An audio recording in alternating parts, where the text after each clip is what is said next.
नमस्कार बच्चों, आज क्लास 10 एनसीईआरटी मैथ सेशन में आपका स्वागत है। आज हम द्विघात समीकरण का प्रश्नावली 4.3 का प्रश्न 2 हल करने जा रहे हैं। कह रहा है निम्नलिखित द्विघात समीकरणों के मूलों का अस्तित्व हो तो इन्हें द्विघाती सूत्र का उपयोग द्वारा ज्ञात करें। 4 प्रश्न दिया हुआ है।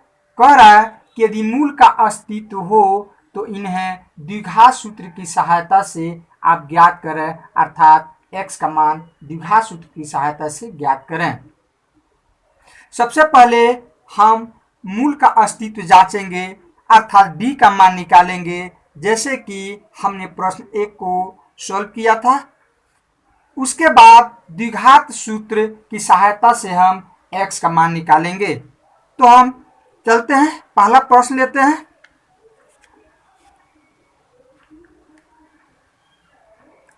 हल में पहला समीकरण हमारा है 2x² - 7x + 3 = 0। अब इसकी तुलना हम मानक रूप से करते हैं। यहां पर लिखते हैं दी गई समीकरण की तुलना ax² + bx + c = 0 से करने पर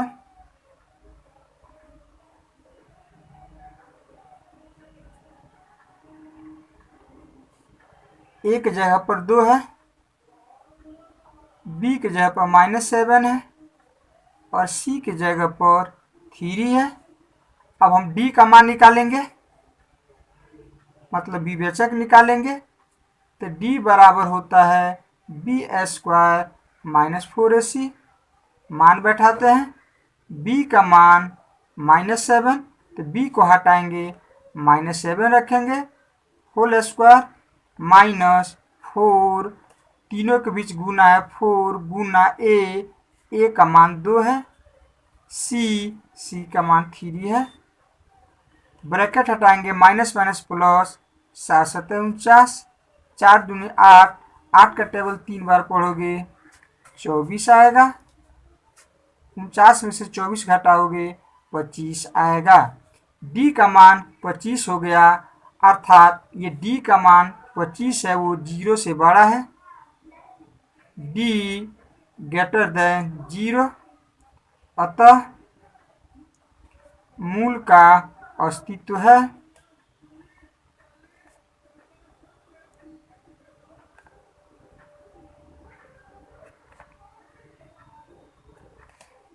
अब हम द्विघात सूत्र की सहायता से x का मान निकालेंगे।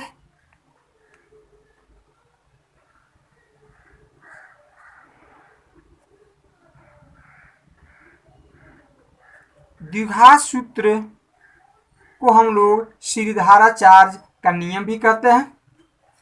तो द्विघात सूत्र क्या होता है? तो चूंकि यह द्विघात समीकरण हमारा चर x में है, तो यहाँ पर x बराबर -b +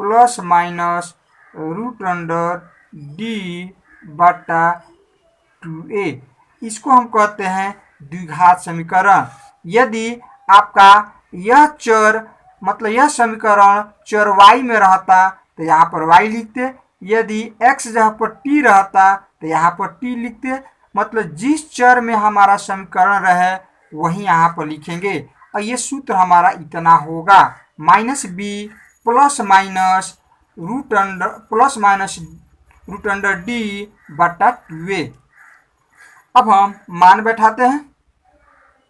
माइनस, ये सूत्र का माइनस है, b, तो b का मान -7 है, तो यहाँ पर ब्रैकेट में लिखेंगे, ±√d/2 गुना a का मान यहाँ पर 2 है, तो हम 2 रखेंगे,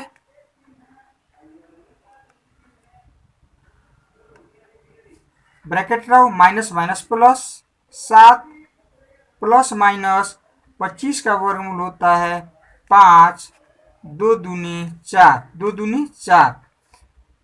अब यहाँ पर आप देख रहे हैं कि एक बार प्लस वाला मान लेकर चलेंगे, एक बार माइनस वाला मान लेकर चलेंगे, तो ये हो जाएगा 7 प्लस 5 बट्टा 4, कॉमा माइनस वाला मान लेंगे तो 7 माइनस 5 बट्टा 4। अब 7 में 5 जोड़ोगे तो हो जाएगा 12 बट्टा 4, 7 में से 5 जाएगा 2 बट्टा 4। अब कटने वाला है, उसको आप काट सकते हो, 4 के टेबल में 4 और 12 है 4। इस तरह से 3 बट्टा 1 हर का 1 नहीं लिखते हैं, 1 बट्टा 2 तो अंश का 1 लिखेंगे। x का मान 3, 1 बट्टा 2 आ गया, यही हमारा अभीष्ट मूल होगा। अतः अभीष्ट मूल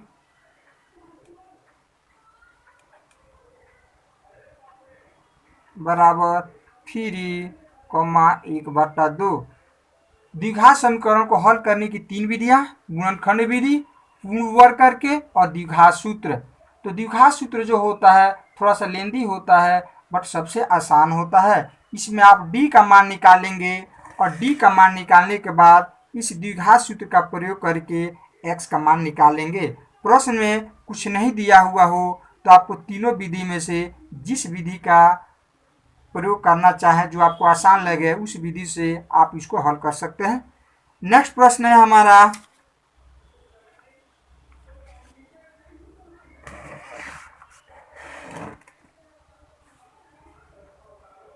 दूसरा, 2x² प्लस x माइनस 4 बराबर 0। यहाँ फिर हम तुलना करते हैं द्विघात सूत्र से। अब यहाँ पर हम डायरेक्ट लिखेंगे, यहाँ a के जगह पर 2 है, b के जगह पर मतलब x का गुणांक कुछ नहीं तो 1 है और c के जगह पर -4 है। अब हम d का मान निकालते हैं।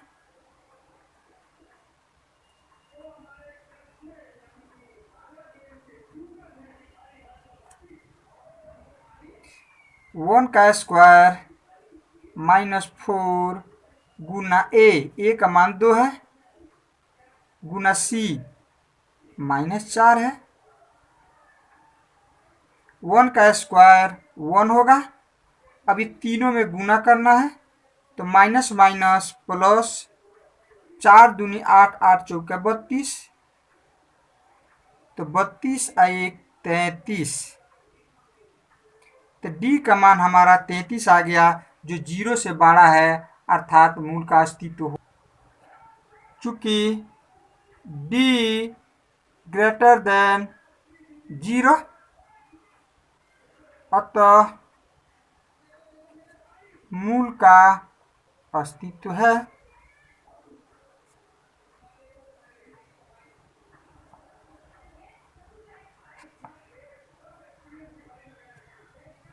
फिर द्विघात सूत्र का इस्तेमाल करते हैं। अतः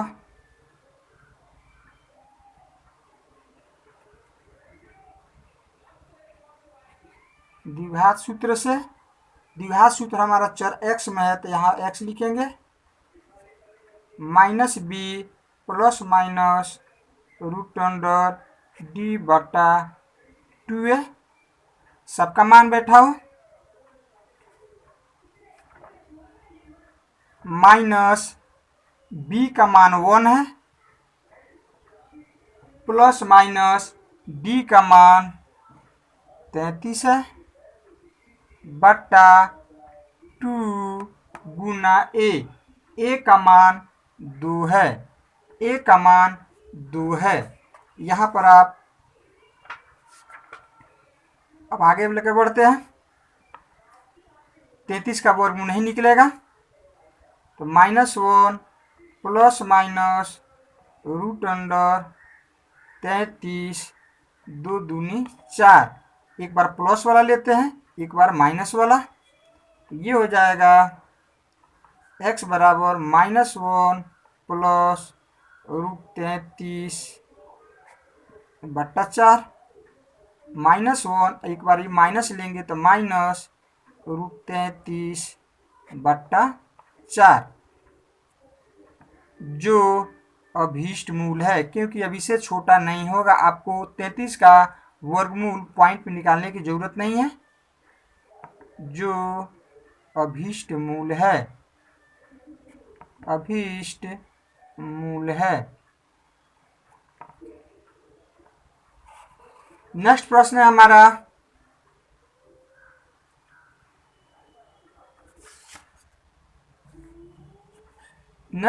है 3 number.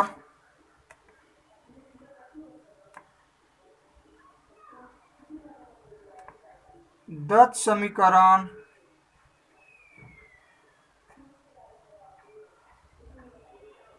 (4x² plus 4√3x plus 3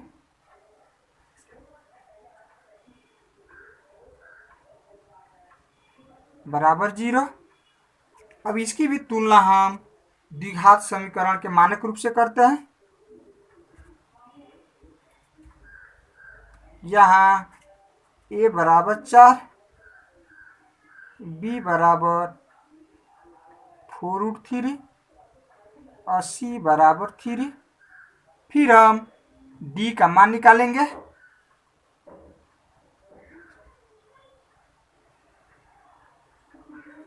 मतलब विवेचक निकालेंगे।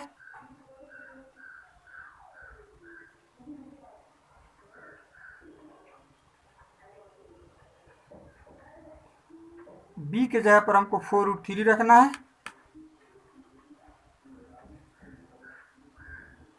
4ac, अब इसका होल स्क्वायर है, ब्रैकेट हटाओगे तो 4 और √3 के बीच यहाँ पर गुना का चिन्ह छुपा हुआ है। ब्रैकेट हटाएंगे, इसका भी स्क्वायर होगा, इसका भी स्क्वायर होगा, तो 4 का स्क्वायर करेंगे तो 16 होगा।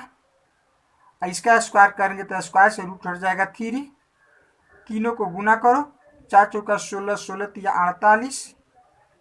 फिर इसको गुना करो, 48 माइनस 48 बराबर 0। तो यहाँ पर हम देख रहे हैं d का मान 0 आ गया, अर्थात मूल का अस्तित्व है।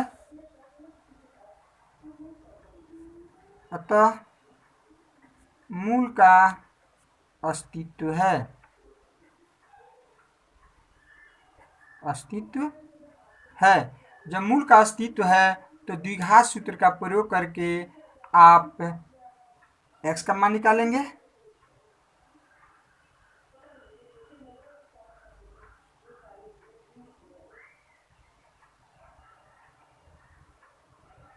x बराबर -b plus minus √d/2a minus b का मान 4√3 है,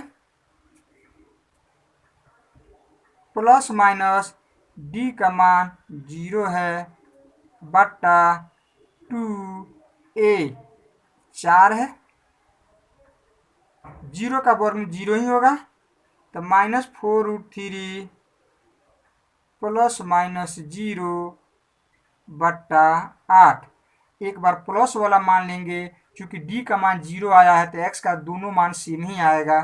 तो बनाने का तरीका 0 है, फिर भी आप एक बार प्लस 0 लेंगे, एक बार -0 लेंगे, तो ये हो जाएगा हमारा -4√3 प्लस 0 बटा 8 माइनस 4√3 माइनस 0 बटा 8। 0 छोड़ देते हैं तो x बराबर हमारा हो जाएगा -4√3 बटा 8 कोमा -4√3 बटा 8। 0 हमने छोड़ दिया। अब यहाँ पर आपको कन्फ्यूजन नहीं होना चाहिए कि यहाँ पर -4√3 का गुणांक है, मतलब यहाँ पर गुना का चिन्ह छुपा हुआ है। तो गुना में ऊपर नीचे यदि कटने वाला है तो काट नियम से आप काट सकते हैं। 4 और 8 4 के टेबल में है। 4 एकम 4, 4 दूनी 8, 4 एकम 4, 4 दूनी 8। तो यहाँ पर -1 गुने 3 मतलब -√3 बटा 2, कॉमा -1 गुना √3 -√3 बटा 2। इस तरह से हमारा x बराबर आ गया -√3 बटा 2, ये भी होगा -√3 बटा 2, जो अभीष्ट मूल है। अभीष्ट मूल है। चौथा प्रश्न आप स्वयं करके देखेंगे। यदि वीडियो अच्छा लगे, यदि समझ में आपको आया हो, अच्छा लगे, तो आप वीडियो को लाइक करें, सब्सक्राइब करें, दूसरे को शेयर भी करें, ताकि वो भी इसका फ़ायदा उठा सके। कोई दिक्कत हो तो आप कमेंट करें। धन्यवाद।